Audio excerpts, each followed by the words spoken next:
world torn apart by disaster, a new society has emerged.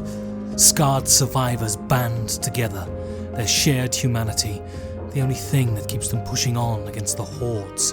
But amongst this chaos, a new hero has risen. In the tumult of survival, an idiot on a Segway rides around with his tackle in the wind and asks people about board games. This is the Guild. Starring Ben Maddox as the new Lionel Messi and Mark Besada as the man with the whistle. What fresh hell from the bucket of shite premises have they dredged up this week? Let's all hope it's as entertaining as last week's show, eh?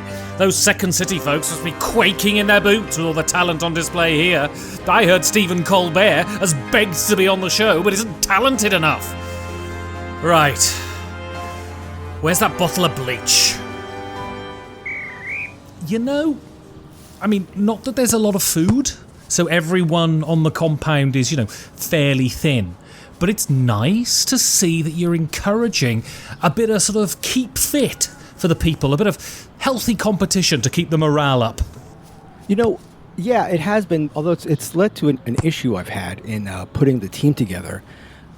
Because back in the olden days, I would, I play a lot of sports, and you often don't know who you're up against. You're playing new players, people you've never met before. So my sort of quick guide to trying to judge how imposing or difficult my opponents would be to play is I would look at their calves. That was my sort of signaling. Right. Like looking at the players. So there was a lot of was a sign. Was it a very rural area? Lots of sort of bovine things. Is it a sign of strength that you're going to have a lot of cows?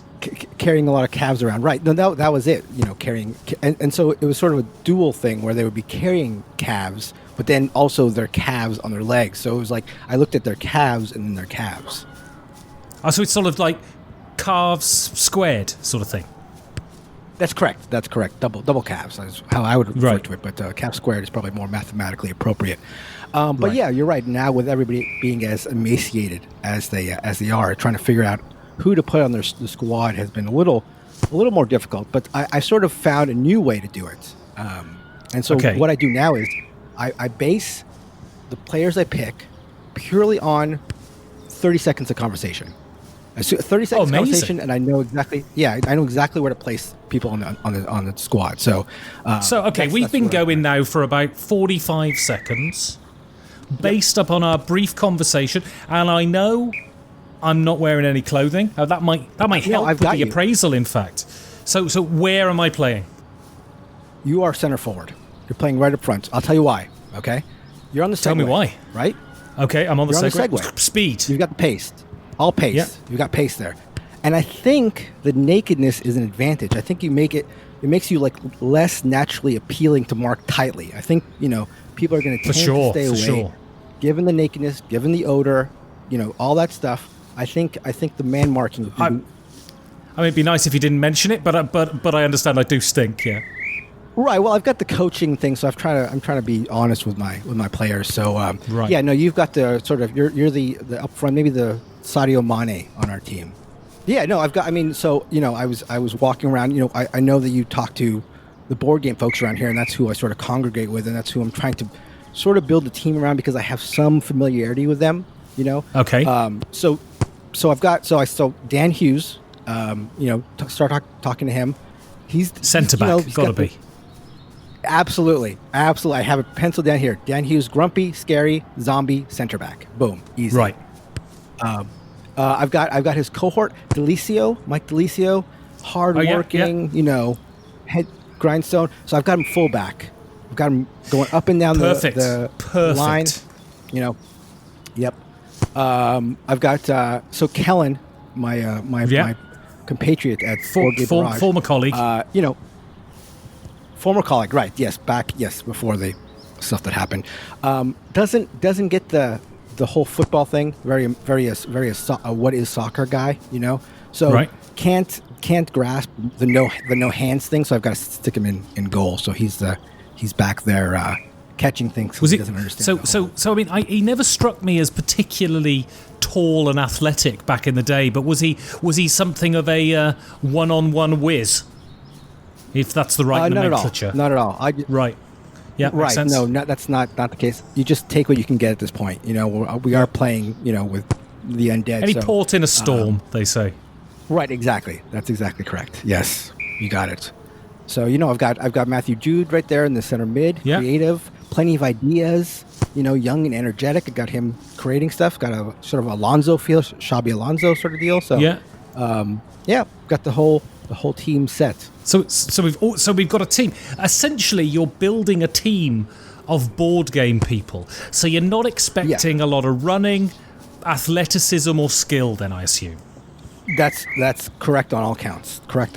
Yeah, exactly. So my idea with doing this, building this team, aside from the fact that I'm just a sports guy in general, is that I had that Escape to Victory thing, the Stallone and Kane movie, and I was thinking maybe we could put a team together and play the leader in his squad, and somehow work that into some sort of. But looking at the team, I don't think that's I mean, the problem is with the leader is, now I'm going to say this very quietly because, I don't want the mics to pick it up, but he's not a very good loser. So if we beat him, we might lose either our testicles or our big toes. That's the phase he's in at the moment. The testicles toes phase. Yeah, no, I the double T's he calls it. A double the T's, DTs. yeah, right. It's like the terrible twos, but instead of terrible twos, it's testicle toes. Amputating people's body parts. Yeah. Yes, that is a phase he goes through quite often. I found, but I don't think we have any. In fact, I think we're going to be doing so terribly that we may curry favor on some level. We may have to sacrifice one of the players on the team, Kellen, obviously there to be sacrificed, but I think it may work out for us. So, the rule is in life, if you can't overthrow the tyranny, cravenly pander to it, toady to it, and hope to get some scraps from the table. I'm all about kowtowing to those who are in charge, so I'm happy. Pragmatism is not a sin. That's right. That's exactly that's my mantra. That's sort of my life mantra. And so as a football coach, what are the advantages of being a zombie playing the game of football? Well, I think you have to take into account your opponents are generally going to be zombies. So I think, of course. I've never been a big pace guy. I've never been a real fast player. I'm sort of more of the intellectual, quote-unquote, player. At least that's what I tell myself. So I'm happy that pace has been lessened as a requirement to play. That's why I think having you on the Segue is going to be such an advantage because... Real advantage, yeah. I'm completely skillless, by the way. Yeah, that's fine. That's absolutely fine. I mean, I think, I don't think the offside rule is going to be in effect very much, so you can sort of cherry pick. I don't think we have linesmen to worry about, so and so that's a big advantage. Is there a problem with the opposition eating us? That's it's sort of the name of the game. You're going into this and if you're going to get bit a little bit or do some biting, I encourage, I like the physical play. I've always been a person who likes physical play, the contact sport idea. So, we are going to get bit, but we'll do some biting of our own. So, give and take. Well, Dan certainly will, as he is a zombie. That's right. My main concern with Dan is his, appendages and ears and things sort of falling off. And so, I guess we could use that as sort of a trail to distract our zombie opponents. Right. If he goes to kick the ball and his leg flies off in the other direction, maybe the other team will run after his leg rather than the ball. Sure. Exactly. So yeah, you sort of have to think about things on a different level. It's a much more strategic game. This zombie football, I think. Zomball. Foot zom. Right. Foot B. So I don't know if you... I mean, I like to think of myself as an ideas man. Terrible ideas man. A terrible ideas man is better than a no ideas man, is what I've always said. Absolutely. A terrible idea is better than a zero idea. That's correct. Is the old thing we used to say back when I was on my grandfather's knee. That and pragmatism is not a sin are my two life mottos, for sure. You interestingly got them both on your T-shirt that you're wearing today. It's amazing. Yeah. I sort of had to, I was trying to find some sort of ink to put on to write those two phrases, and ink is a tough commodity to come by. And then I was trying maybe blood. I instantly went from ink to blood as an option, but with people being zombies, even blood is hard to come by. So I had to resort to dry urine and then dry. Well, interestingly. Well, interestingly, there's an ink type product which is a mix between ink and blood. Yeah, and what's really interesting about it is there's 182 different varieties of it. Blood ink, and there's 182 different varieties of it. Yes. Okay. Right. It's all the small things.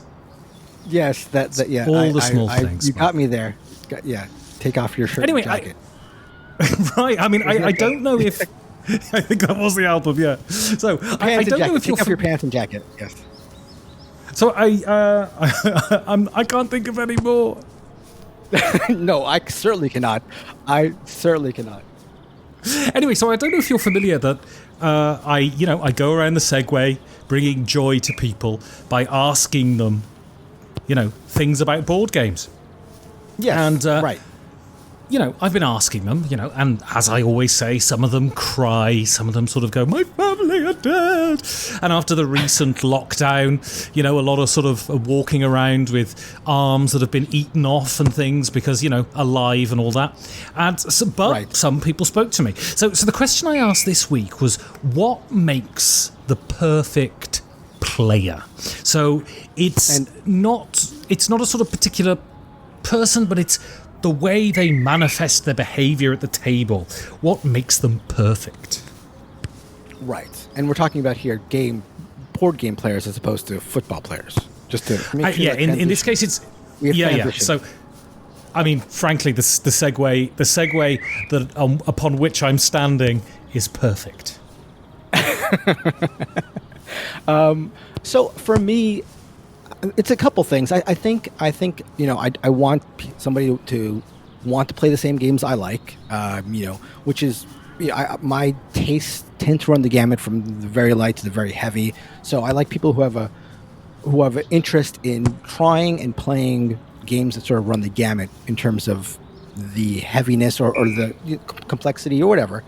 And I also like, I think people in general would like, players who play reasonably quickly, although that's not a huge sticking point for me. It's not the biggest deal. But for me, the biggest thing, and this sort of ties along with the job I've taken here at the compound, is I need somebody who has like a strong spirit of competitiveness. For me, the competition is the most important thing. Is the thing that elevates a game from being just like a pastime to something more. So for me, it's interesting. Yeah, it's interesting that thing, isn't it? Because a lot of people like to project the fact that they're nice people. Yeah. And part of that, I think, in gaming is saying, I don't care about winning. I'm just there for the experience. But there's nothing worse than a person who halfway through a game decides they're not going to win and they just stop playing as if they desire to win, right? It saps the energy from the table. Right. No, absolutely. Yeah. That is. It's that idea, the sin of what you're talking about, but also the person who makes it blatantly obvious. And I don't know if this is, a way to escape or to not have to deal with the competition of a game, but players who are clear that they don't care about what happens, and when they play, they verbalize the fact they don't care if they get this or they take this resource. Those are two aspects of players or two types of players that I really don't enjoy playing with. I think competition raises the stakes. It, again, makes it more than just a pastime. And there's the Knizia quote that I think everybody knows and everybody mentions at least once per X amount of conversations. But the quote about the pursuit of the victory being more important than the victory itself, and I agree with that. But I think, I don't know, even putting that phrase into into the cosmos, like making that something that is understood, sort of cheapens the need for the competitive spirit. Of course, it doesn't matter if you win the game or not, but let's not even. I don't even like acknowledging that. I like the idea that the idea that we're going to put the victory aside. For me, even though it's correct, it sort of cheapens things, I think. Well, it's that sort of thing. I think what people are worried about. So they're worried about a couple of things, I think. Firstly is acting like a child when things don't go your way. And if you care about something too much, there's a danger of that, right? And I would like to say that I'm completely immune to it, but it has happened to me that I've got altogether too het up at the sort of game not going in my favour occasionally. But also I think it's this idea that people want to imply, even if I do win, I'm not going to be a twat about it. And there's context, right? I think if someone is genuinely... It's this thing. If you look at the grand gamut of life, and it's that famous quote, and I think it's Arrigo Sacchi, but it's been attributed to about 20 different football managers. But it's that thing about football, and they say that, football is the most important thing of the non-important things, right? Right. And it's this idea that, that people think you're going to lord it over them if you win the game. Right. And the point is, if your only nexus of pride in your life is lording it over people after you've won a game, you have issues in your own life that you need to sort out before you come to board games. For everyone else, I think it's perfectly fine to say, I'm playing this to win, I want to win, and also winning is thrilling, right? Right, absolutely. I would be sort of concerned to admit how many times I've played games where, it's halfway through the game or later, and my even though I'm sitting there and I'm calm and everything, but my heart is racing. My heart's pounding because I've got a move in mind, or I'm hoping an opponent doesn't take a move. And it's, again, like you're saying, obviously it's not going to make or break my life or even my day or whatever, but just there's a thrill there that is like delicious. Even when it fails, even when you fail, even when that move that you were hoping for fails, you had that spike of excitement of which way is this going to go, And it's this incredible thing when games are really great. It's like what you were talking about. That it's amazing that if someone were to look at the game, and especially the kind of games I play, I'm primarily a Euro player. If someone were to look at the game and the players around the table from a distance, they would go, these people look absolutely exhausted and bored. And yet while you're in it, it's that moment where you're like, okay, my entire plan can come together if X and Y don't happen. And that sort of that suspense as the turn slowly goes around the table and you're thinking, don't you bloody dare, don't you bloody dare. And that is absolutely astonishing. Yeah, absolutely. It's sort of what makes sports so great. I mean, it's that the drama is playing out and you don't know what the end is. The script has not been written. It could work out great, it could work out terrible, but you're watching it unfold, or before you, either at the tabletop that you're playing or on the match you're watching. It's the what if. It's the may the best person win, and the drama of the moment really comes out in those moments. And I'm not very bright, so I don't often win games. But also, if you're bringing it back to a sporting analogy, sport is only valuable because the possibility of winning and the possibility of losing. I would imagine if you're one of those people that is able to sort of just look at a game and through some sort of magical brain fixing go, okay, I need to do X, Y, and Z, and 9 times out of 10 win games. That must be dull too, right? That's also Absolutely. not a perfect player, right? For the player themselves. I agree. I agree. I agree. I agree. It's not, and that again goes to prove that the winning itself, while important, it's not the thing that brings out the best. It's the competition. It's the fight. It's the it's the getting there.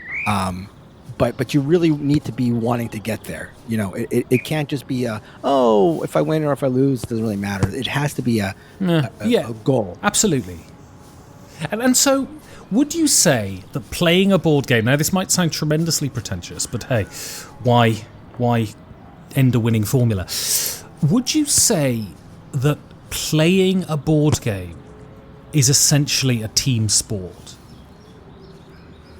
Would I say playing a board game is essentially a team sport? No, I think that's one aspect of gaming that doesn't gel so much with no, I don't mean sport. Literally playing a team sport here. I don't mean literally a game in which you play in teams, but I mean the idea that you all come to the table with the acknowledgement that you're going to play by the rules, and not just the rules in the rule book, but the unwritten rules that are there and so vital for the construction of the magic circle.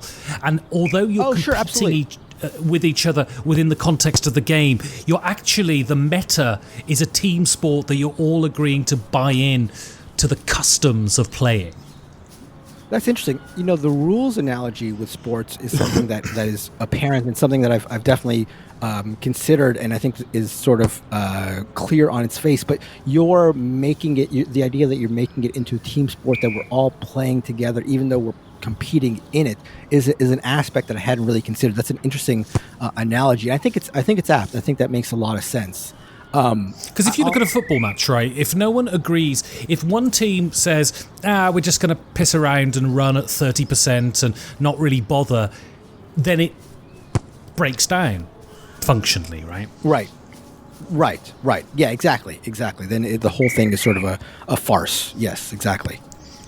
So I was having a chat with Patrick McCardle at Fwats, and he said, what is a perfect player? And his response was, engaged in the game, friendly, wants to win, but is aware that the experience of playing together is what is most important, basically what we've said, and then takes winning and losing with grace.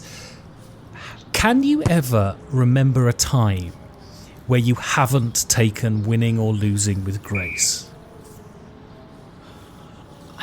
I can remember times where I felt myself boiling to a point where that was almost the case, and perhaps in other aspects of my life when I was younger, I can remember that because I've always been very, very competitive my whole life, and when I was a kid, I did have trouble with that. But even then, it's always been a situation where it was sort of inwardly focused. Like when I lost, I would take the loss really badly, but I would sort of berate myself.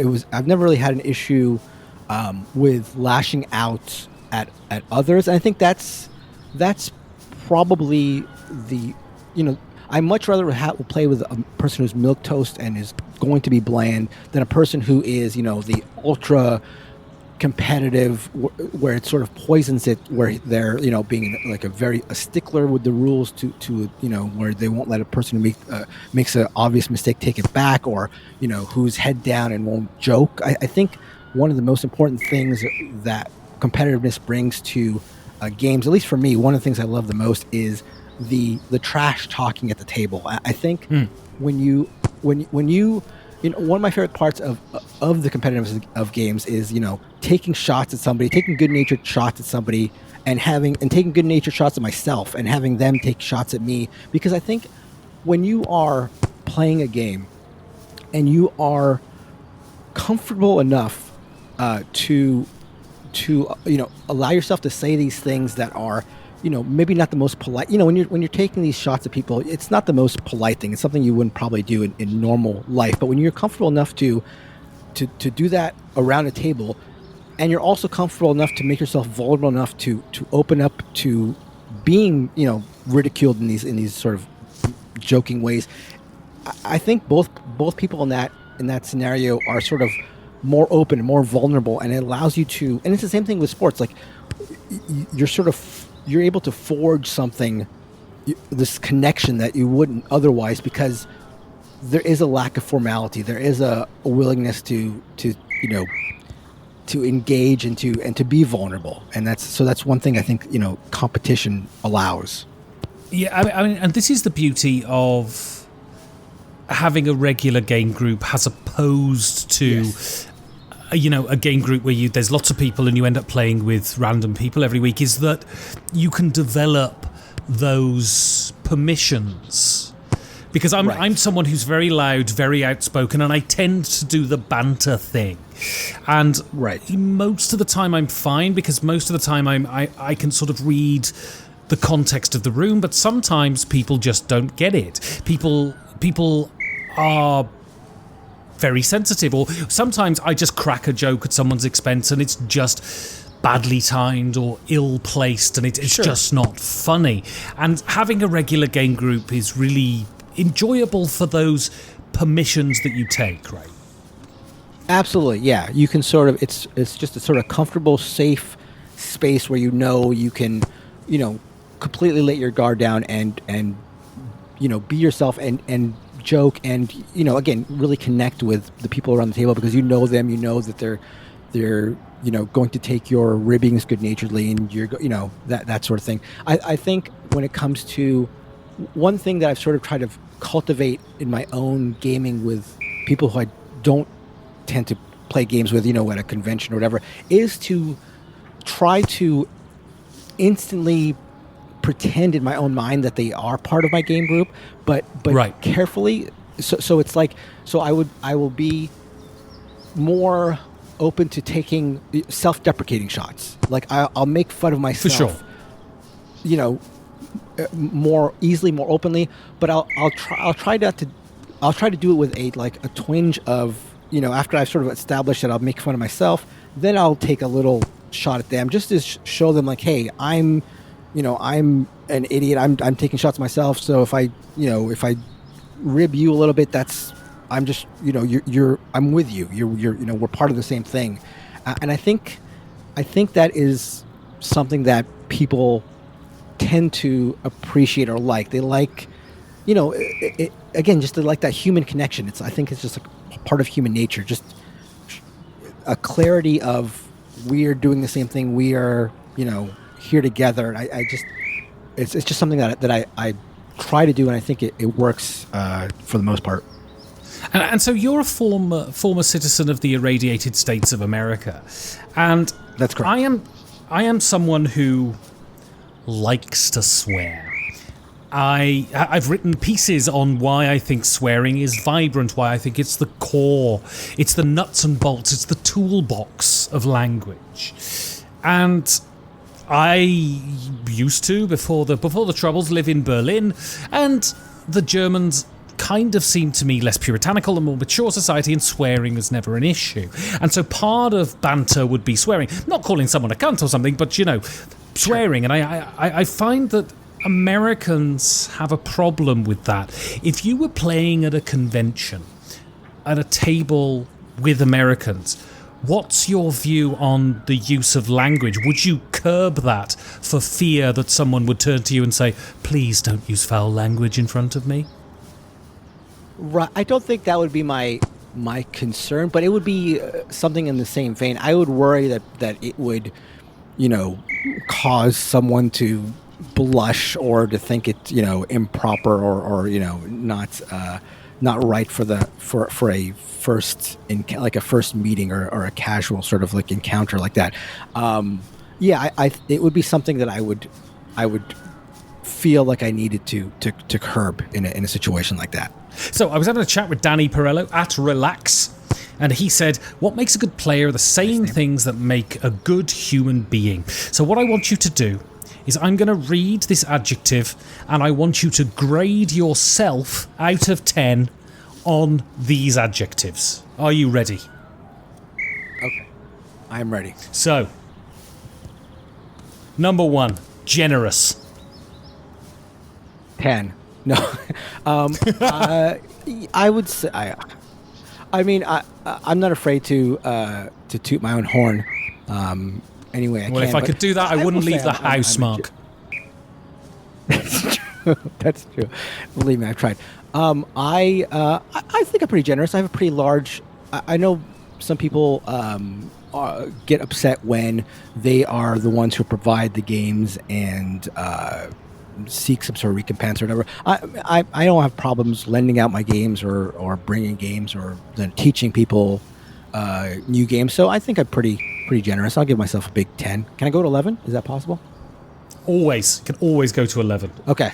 Rules are there to be broken. Okay. Between 11 On a generosity, I'm going to give myself a 4. Okay. Kind. Okay. I'd say 7. I have some bite. I like to have some bite at the table. So I think sometimes I make moves or play aggressively in a way that might be considered unkind. But in general, again, I'm happy to, self-depreciate or deprecate. So, not the kindest person or player, but I think kind enough. Yeah, I'll give myself a 7 too. Thoughtful. Thoughtful as in terms of a game player? I'm trying to figure out. I guess, yeah, I mean, you can decide, you can define it however you wish. Sure. I'll say 7 as well. I am trying to win, so sometimes I'm probably a little more focused or a little less thoughtful of people at the table. Perhaps I might be missing some social cues. I think, although I think for the most part I picked them up, but perhaps I'm not as thoughtful as most would like. Yeah, I'm going to give myself an 8 for that. Anyone who knows me listening to this is now throwing up into their own hands. All right, welcoming. So I'm winning now by 3 points, I think. That's right. You're 3 points better than me. Okay, I've got to make sure to maintain that. What's the next one? I'm sorry. Welcoming. Welcoming. I think I'm pretty welcoming. I would say I'm in the 9 range. I'll play with anybody. I'm happy to play with anybody. I'm happy to teach games, so I'm going 9. Yeah, I'm going 10 on that. I'm very. I don't care. I want everyone to join me because I don't have friends. Friendly. This is something that probably I think if you sat with me before a game or after a game, the number would be higher, but I think maybe during a game, I may, again, same sort of line of thinking, I may not come off as friendly because I'm not opposed to playing aggressively, so I'll go 7. I'm prone to curmudgeonliness, but I think I'm friendly on the whole, and I'll go with 8. Oh, you're only 1 point better than me at the moment. All right. Magnanimous. Okay. Magnanimous. Okay, I'm kidding aside, and I've not been kidding at all, so disregard that. I don't mind. I will take a loss outwardly. I will take a loss or a win. I will, especially bad loss. I will stew on personally, probably for that night.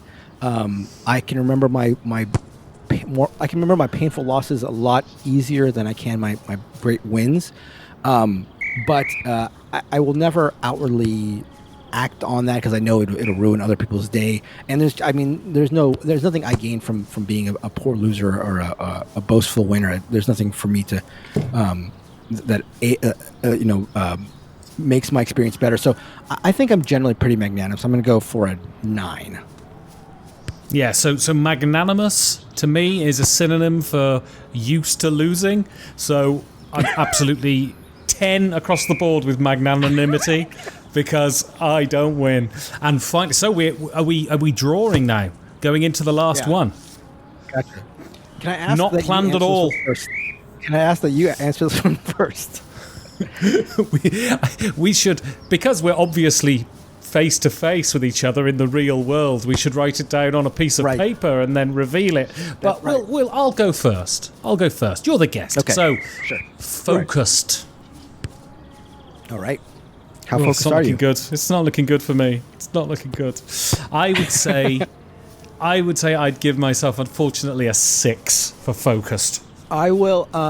This is if you say 7 now, I'm walking away. Right. Well, here's what I'm going to do. I'm going to put down 6. I'm going to officially put down a 6. But to answer your question honestly, I'm trying to build up the drama here. So I think focused is something that I definitely am.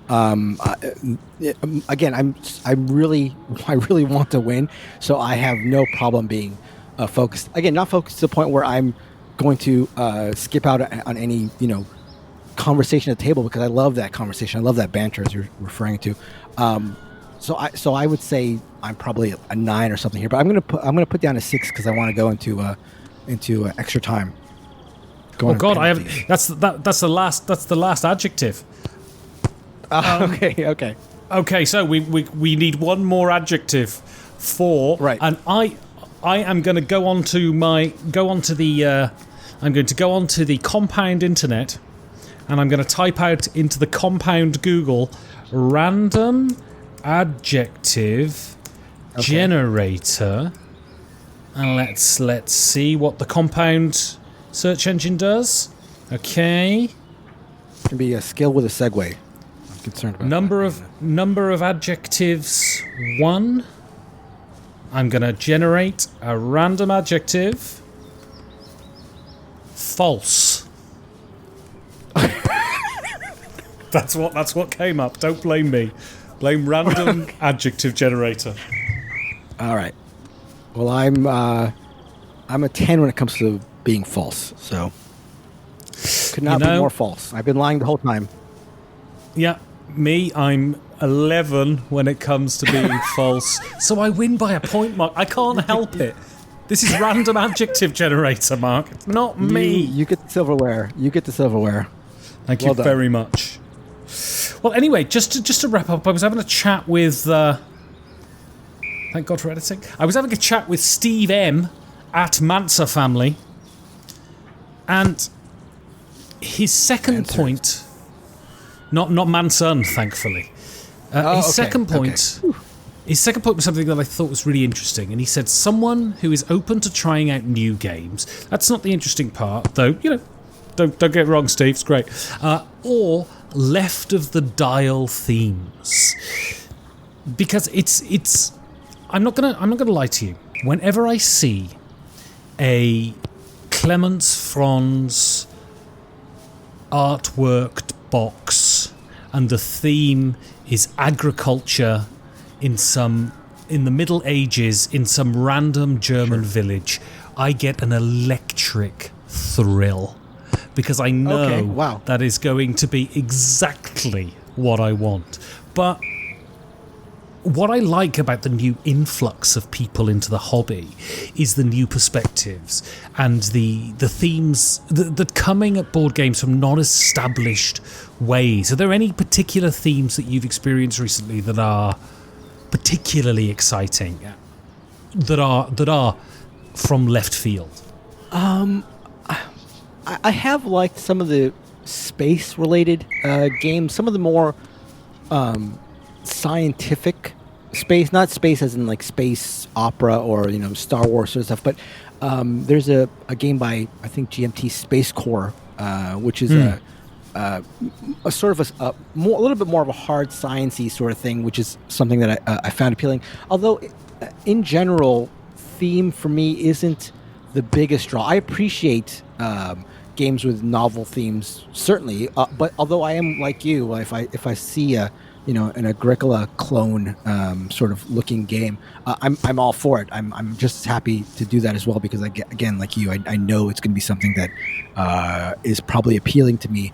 But theme has never been the biggest draw for me. Although I will say that what is it called? Steampunk is a theme that, for whatever reason, whenever I see steampunk in a game, I'm automatically have a distaste for it. I don't know what it is about steampunk, but I just can't get with steampunk. Attaching a gear to your glasses is not, for some reason, not doing anything for me. I mean, this is a sort of violin I've played a lot, but when I saw the theme for Holding On, I was just incredibly excited, because I've sort of been lobbying a lot for board games being art forms, and this was something that was dealing with, real human tragedy in a game form, and it was just super interesting. I think at times the game maybe didn't work 100%, but the ambition and the scale of it was just so exciting, and I think so indicative of what games can do. Right? I believe I've heard you say that you don't think that games are the medium for storytelling. Is that something that you have? No, I think you misinterpreted me. I think games can tell wonderful stories, but I am suspicious of games that utilize narrative techniques from other genres. So basically just blocks and blocks of poorly written text doesn't tell you a story. Playing City of the Big Shoulders and, plotting out the implications of capitalism and what that will do to a society. And when you take those workers and you just fire them through automation, and this idea that they're just these white pawns that mean nothing and are easily dispensable, that's a story. When you have the grizzled in front of you and you pull a shell and then you pull another shell and you're like, God, that's a story. Yeah. 25 pages of badly written text isn't, right? I agree wholeheartedly. I have a really hard time with games that are narratively focused, just because I can't engage. It doesn't engage me just to read again this block of text and move a standee across the table. Yeah. Well, fundamentally, games are games, and so they should have narrative in a gamely fashion. What they aren't are books, so they shouldn't tell stories in the way that books tell stories, right? Right, exactly. Yeah, I couldn't agree more. Absolutely. And the only one that sort of, for me, the only game that kind of succeeds with a lot of text is Arkham Horror, the LCG.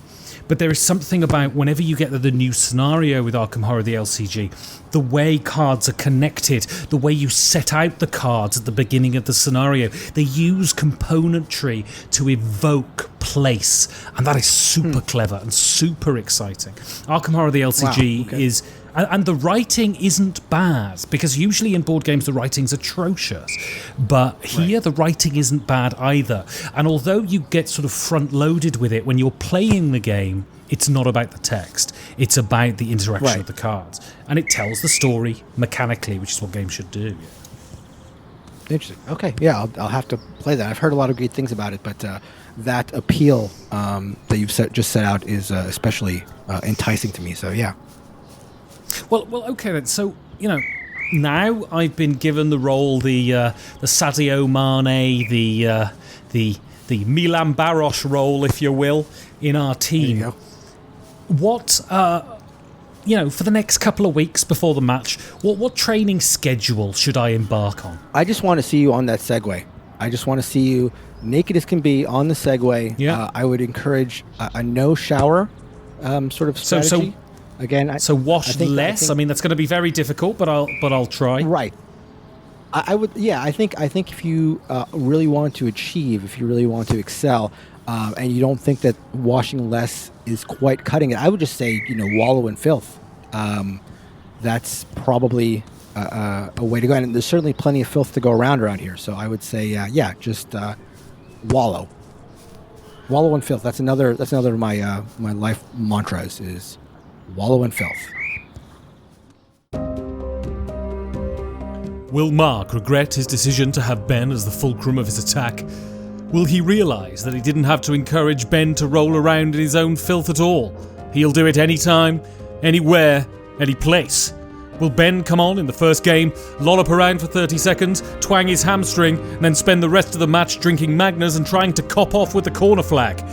Find out on the next intestine-twisting installment of The Guild.